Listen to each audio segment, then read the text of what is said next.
She stood up right after our daughter received her diploma, smoothed her designer dress, and with a fake smile plastered on her lips, leaned toward me and whispered like she was delivering the weather. "I'm leaving you after this. We'll talk later." I didn't hear the applause. I didn't see Abby waving from the stage. My ears rang like a bomb had gone off next to my head. But I didn't flinch. I nodded, just once, and stared ahead like nothing had happened. But that wasn't the moment everything fell apart. Not yet. That moment came 20 minutes later, in the parking lot, when I opened the back of our SUV to load Abby's graduation flowers and heard a muffled chime, her phone, left on the back seat. Screen lit up. Notification after notification. "He's a loser. Come sleep here. Hope your daughter doesn't mind sharing her big day."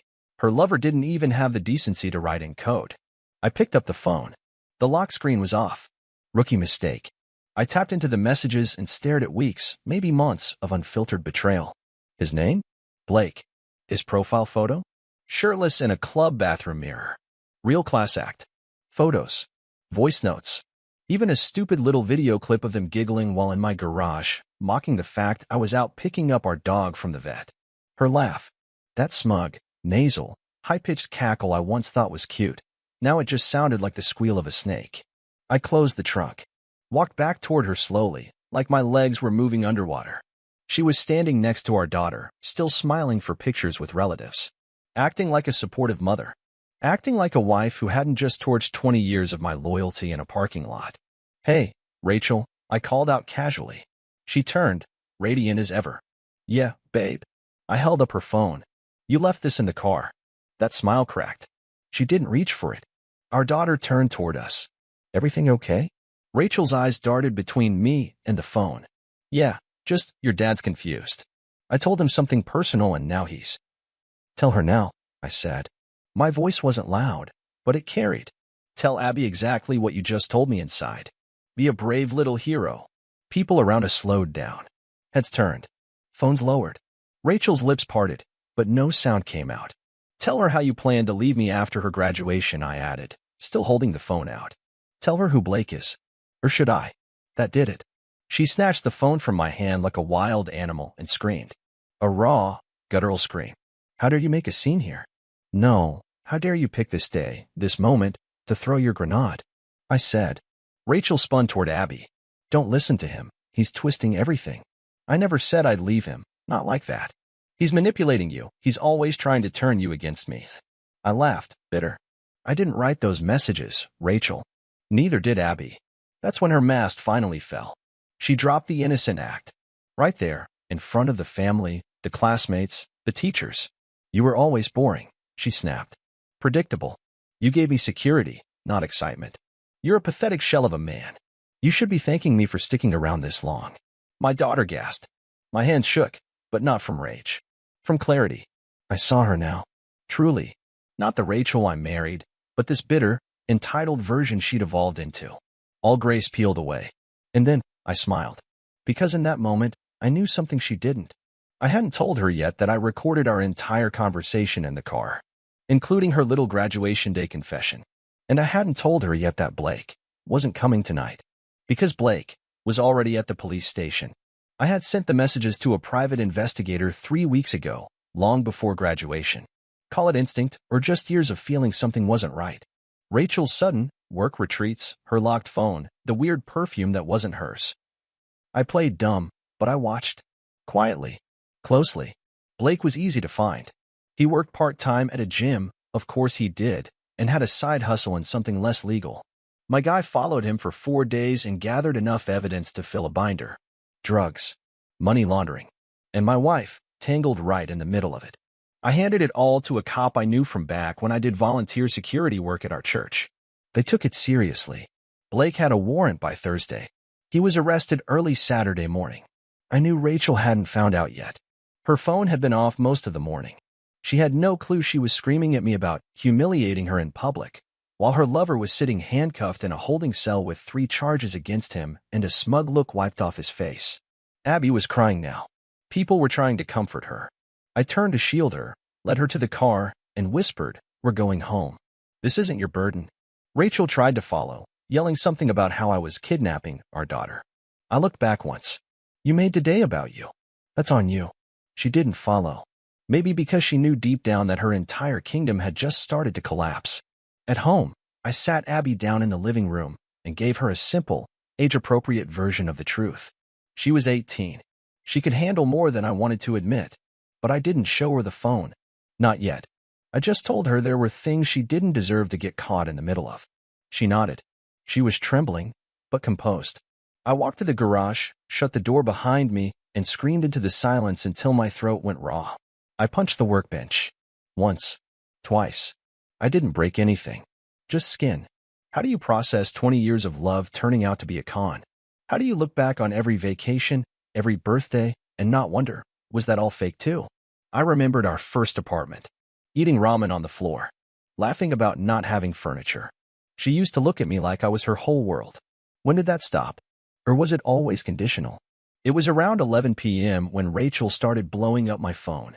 First calls. Then texts. Dozens. I didn't answer. She went from rage to begging, like flipping a light switch. The last message read, "We need to talk. It's not what you think." Of course it was. Next morning, I saw her outside the house. Standing by the door in sunglasses, holding coffee like she was going to work. I opened the door, stepped outside, and closed it behind me.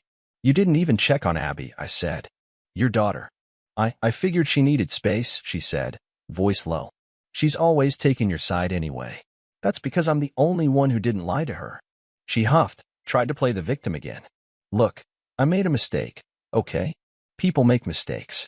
I was feeling neglected. You don't even touch me anymore. We haven't felt like a couple in years. You mean I stopped worshiping you like a queen when you started treating me like a maid?" Her eyes flared. "I gave you everything. This house, our life. You think you could have done this without me?" I stepped closer. "I built this. I worked 3 jobs while you found yourself, those first few years. You decorated. You posed. You faked everything. And now you're mad I didn't let you turn our daughter's graduation into your grand exit?" She stepped back. "I can't do this," she muttered. "You're impossible. Always so dramatic." "You know what's dramatic?" I said calmly. "Cheating on your husband with a man who's now being interrogated about 2 felonies." She froze. "I know," I said. "I know everything. The club. The drugs. The money. And now the cops do too." I watched the blood drain from her face. Her voice cracked. "You didn't. You wouldn't." "I would. I did." She started to cry, not real tears. Crocodile ones. The kind that worked on me 10 years ago. The kind that tricked me into thinking she had a heart. I turned around. "You should go. And lawyer up." She didn't move. Just stood there frozen like a glitch in the Matrix, trying to reboot her next performance.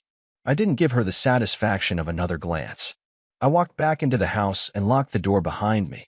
She knocked once, then again, louder, like that would change anything. Then I heard the unmistakable sound of her heel snapping as she stomped away. Fitting. Inside, I went to Abby's room. She was curled up in bed, earbuds in, eyes swollen. I didn't say anything, just sat on the edge of her bed and waited. She pulled one butt out. "Did Mom really cheat?" she asked, her voice a whisper. "Yes," I said. I couldn't lie. Not to her. Not anymore. "Is she gone?" "For now. Maybe for good." Abby blinked hard, then nodded. "Good. That crushed me more than the cheating. That a daughter could say good after her mom walks out. That's not normal. That's years of disappointment I hadn't seen because I was too busy covering for Rachel. Too busy hoping she'd come back to who she used to be. That night, I sat at the kitchen table for hours with the lights off. Just me and a whiskey I didn't even want. I stared at my wedding band. Slid it off. Put it in the drawer. Not angrily. Just done.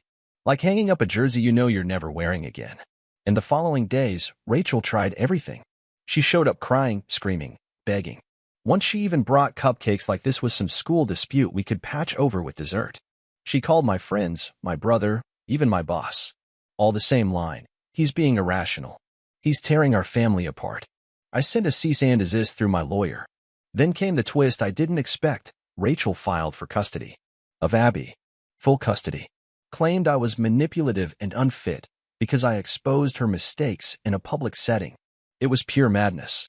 Even her own lawyer seemed ashamed to read the paperwork. But she wasn't done. She posted some garbage online, trying to flip the script, making herself the victim. My emotionally distant husband ambushed me at our daughter's graduation. Got a few likes. A few pity comments. But people knew. Our family knew. Her own sister called me crying, apologizing for defending her all those years. And then, just as fast, it all turned. The investigation into Blake got deeper. He rolled on other names. His apartment was raided. Guess whose name was on some of the accounts? Rachel's.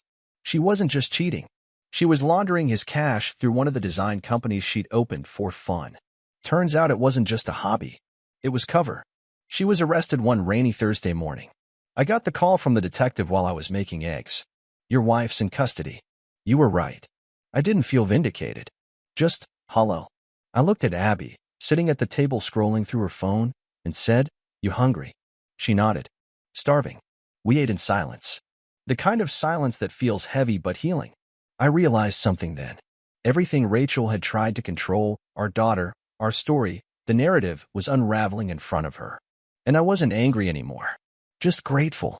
Grateful I saw the truth before I spent another decade living a lie.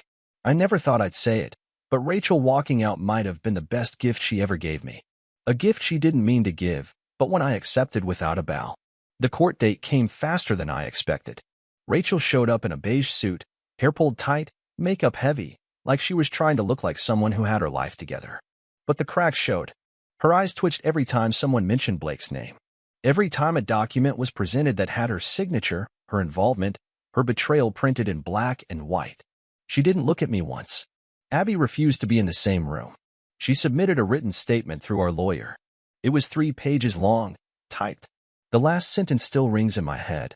I don't want to live with someone who only pretends to be my mother when it's convenient. Rachel winced when that was read aloud. For once, she didn't interrupt. Maybe she realized there was nothing left to say. The judge granted me full custody without hesitation. Later, outside the courthouse, she finally tried. "Please, just give me one more chance to talk to Abby. Just me and her. No lawyers. You don't get to choose the rules anymore," I said. "You don't get to decide when you're a mother." "I made mistakes," she hissed. "But I'm still her mom." "No, you were. Now you're just someone we used to live with." She lunged forward like she was about to slap me, then caught herself and stumbled back. The security guard stepped between us, and I turned and walked away, not because I was afraid, but because she wasn't worth watching anymore. The weeks that followed were oddly quiet. No more texts. No more begging. Just a silence that felt like ash after a fire. Abby slowly began to laugh again. Not a full laugh, not yet, but moments. She started baking again. I'd come home to the smell of burnt cookies and hear her cursing at the oven, and it would hit me how long it had been since she felt safe enough to be a teenager. One night, I found a note in my drawer. Her handwriting. "Thank you for choosing me instead of pretending everything was okay. You're my real parent." I sat on the edge of my bed and cried. Not because I was broken anymore, but because I'd finally started healing. Rachel? She got sentenced, probation, community service, mandatory rehab. No jail time. She still tried to play the misunderstood wife card in interviews, but no one bought it. She posted less and less. Eventually disappeared from socials altogether. I heard Blake flipped entirely. Took a deal. Dragged everyone down with him. But that's someone else's mess now. Not mine. I sold the house. Too many memories. Bought a smaller place near a lake, one with creaky floorboards and a big porch where Abby and I could sit on warm nights and just exist without pretending. One night, she asked, "Do you think she ever loved you?" I thought about it. Thought hard. Then answered truthfully. I think she loved being loved. And I gave her that. Until it wasn't enough. Abby nodded like she already knew that.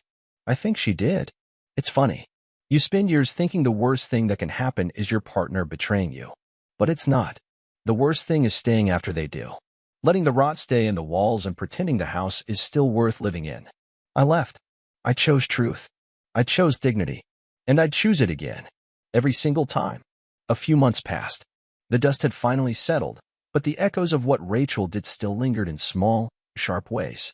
I'd hear a certain ringtone in the grocery store and my stomach would drop, just out of reflex.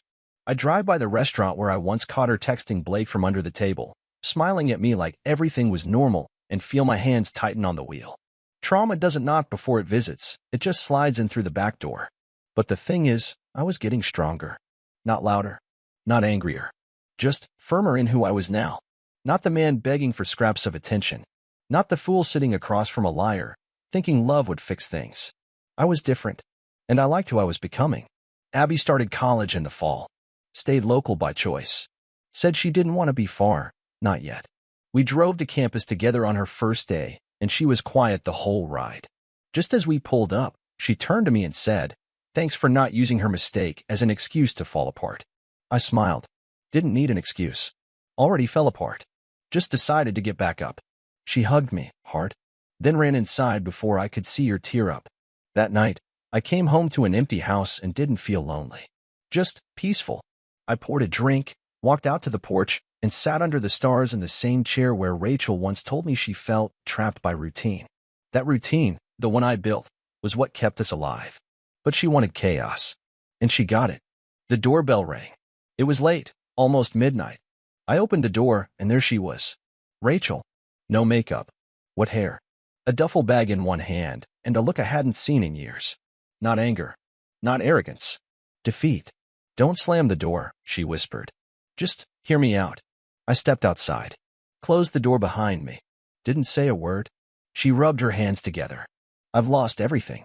I know I deserve it. I lied. I hurt you. I hurt Abby. I was selfish.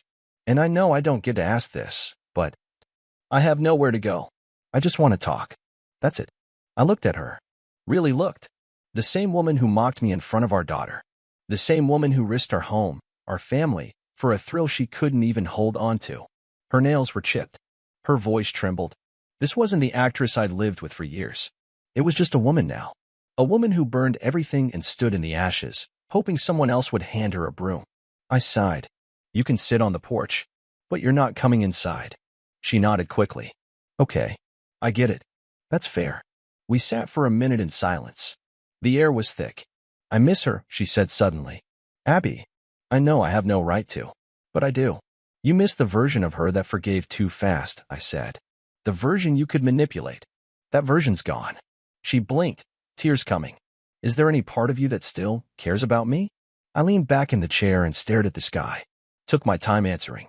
"There's a part of me that mourns who I thought you were. But no, I don't care about the woman you became. That woman used me. That woman weaponized love. And that woman tried to take my daughter from me to protect her own lie. She didn't argue. Didn't even defend herself. "Can I stay here just for tonight?" she asked. "No," I said, standing. "But I'll pay for a hotel. One night. After that, you figure it out." Just like I had to. I walked inside and closed the door. She didn't knock again. The next morning, there was no sign of her. No texts. No calls. Just an envelope slid under the front door. Inside, a handwritten note in shaky cursive. "Thank you for not slamming the door in my face. I won't come back." I get it now. Finally. There was no name at the bottom. Just empty space, like even she wasn't sure she deserved to sign it. I sat with that note for a long time. Thought about what it meant. Not the apology I'd stopped looking for those months ago. What struck me was the silence that followed. For once, she didn't try to spin it. No last-ditch lie. No twisted version of the story where she was the wounded heroine. Just silence. And maybe, in some weird, broken way, that was the closest thing to honesty she'd ever given me. A few weeks later, her lawyer sent over paperwork. She wasn't fighting anything anymore. No claims for property. No custody battles. Nothing. Just signatures, clean and final. I signed everything that day. It felt like severing an infected limb. Painful, yes, but necessary to survive. After the divorce was finalized, I took Abby out for dinner. Nothing fancy. Just a local diner we used to go to when she was little. She ordered the same milkshake she used to, but this time, she didn't use both straws. She pushed it across the table and said, "All yours, Dad. You earned it." We laughed. Really laughed. That belly-deep kind that doesn't hide pain but comes out stronger because of it. It had been too long since either of us sounded like that. Later that night, I walked into the garage, something I'd avoided since the blow-up. It still smelled faintly of motor oil and old regrets. I opened the dusty storage box in the corner and found our wedding album. The one Rachel had made herself, with gold foil lettering and that fake little pressed flower on the front. I flipped through the pages, watching the timeline of lies pretending to be memories. One photo stopped me. The beach trip. Year 8 of our marriage. She was kissing my cheek while I lit the grill. At the time, I thought it was genuine. But now I remembered the fight we had right before. How she disappeared for an hour and came back with excuses about getting ice. The kiss wasn't affection. It was camouflage. I closed the album and threw it into the trash can, then lit a match. I didn't watch it burn. I walked away. Weeks passed, then months. Life didn't return to normal. It built something new. I met someone at the hardware store. Nothing romantic. Not yet. Just kind conversation. A slow start. The way life should begin again. Unforced, honest, clean. Abby started painting. Her canvases were bold and angry at first, all reds and blacks, like she was bleeding out what she'd buried for years. Then blues. Then warm colors. Her last one was a sunrise. She called it after the storm. I didn't ask if it was about us. I didn't need to. Some nights, I'd sit on the porch and think about how easily people trade real love for cheap thrills. How someone could live beside you for years while planning their exit. But most nights, I just sat in the quiet. The kind of quiet you earn. The kind of quiet no liar can take from you. It was a Saturday morning when the letter came. Not a text. Not an email. An actual envelope, handwritten, with Rachel's name in the return corner. I almost threw it out without opening it. My first instinct was that it'd be another manipulation disguised as regret. But curiosity is a strange thing. It whispers even after you've buried the past. Inside was a letter 6 pages long. No perfume. No lipstick print. Just ink, shaky in some places, smudged in others. She wrote about therapy. About hitting bottom. About the people she hurt and the mirror she finally had to face. She said she never expected forgiveness. Only hoped one day Abby might speak to her again. And then one line caught me. You treated me better than I ever deserved, and I was too hollow inside to see the difference between love and control. You gave me safety. I punished you for it. I folded the letter, slid it back into the envelope, and tucked it in the back of my desk drawer. I didn't know why I kept it. Maybe as a reminder. Not of her, but of me. The version of me that survived it. That afternoon, I drove to the lake. Same spot where Abby and I had watched the fireworks in July. The water was calm, barely a ripple. I sat on the bench overlooking the dock and just breathed. For the first time in over 2 years, I didn't feel like I was rebuilding. I felt built. Rachel was gone, truly gone this time, not just physically, but as a weight. Her absence no longer hurt. It simply existed, like an empty chair at a table that no longer needed setting. Abby had stopped asking about her. I never told her not to, I just didn't encourage the memories. When she was ready, I'd let her decide how much of her mother to let back in, if any. A few weeks later, I got a call from a mutual friend. Rachel had moved out of state. Started over somewhere else. Clean life, small apartment, job at a local bakery. She was, according to the friend, finally learning what it means to live without pretending. Good. Let her learn. Let her feel the cost of everything she burned for a man who didn't last a season.